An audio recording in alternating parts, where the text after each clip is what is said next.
আসসালামু আলাইকুম রহমতুল্লাহ। আমি গত এক সপ্তাহ আগে ফাইবারে একটা অ্যাকাউন্ট করি।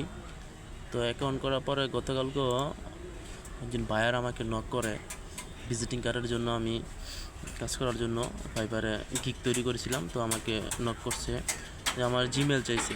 তো আমি জিমেল দেওয়ার পরে, বায়ারকে জিমেল দেওয়ার পরে তারা আমাকে বলছে যে আমার জিমেলে তারা একটা অর্ডার পাঠাইছে ইনবক্স, আমি সেটা যেন চেক করি। তো আমি যখন এখানে গো টু ইউর ইনবক্স এখানে ক্লিক করি, করার পর আমাকে ফাইবারের অপশনে নিয়ে যায়। আর নিয়ে যাওয়ার পরে এই পাশে এরকম রিসিপ্ট লেখা থাকে। হ্যাঁ, এখানে রিসিপ্ট লেখা থাকে আর এরকম ডলার 23 টাকা সম্ভবত ডলার লেখা ছিল। তো ওই রিসিপ্ট বাটনে ক্লিক করার পরে আমাকে আমার ডেবিট কার্ড চাইছে। এই যে এরকম ডেবিট কার্ড চাইছে, ডেবিট কার্ডের নাম্বার এবং সময় এবং ওই 3 সংখ্যার যে সিবিসি যে কোডটা ওইটা। তো আমি দিছি, দেওয়ার পরে তারপর আবার জানতে চেয়েছে যে আমার ক্রেডিট কার্ডে কত টাকা আছে।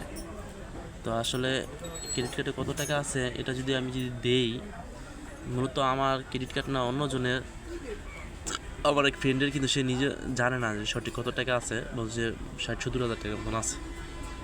তো আমি অনুমান করে একটা দিছি, 60,000 টাকা দিছি, কিন্তু তারপরও হয় নাই। কিন্তু কেন রিসিভ হচ্ছে না, বা আসলে এটা কোনো ফ্যাক কি না, যে ফাইবার কি এইভাবেই কি রিসিভ করতে হয় ফাইবার থেকে, আমি সঠিক বুঝতে পারতেছি না। প্রায় 27টা ভাইয়ারা আমাকে এইভাবে নক দিচ্ছে জিমেল দেওয়ার পরে, তারা আমাকে এই অপশনটা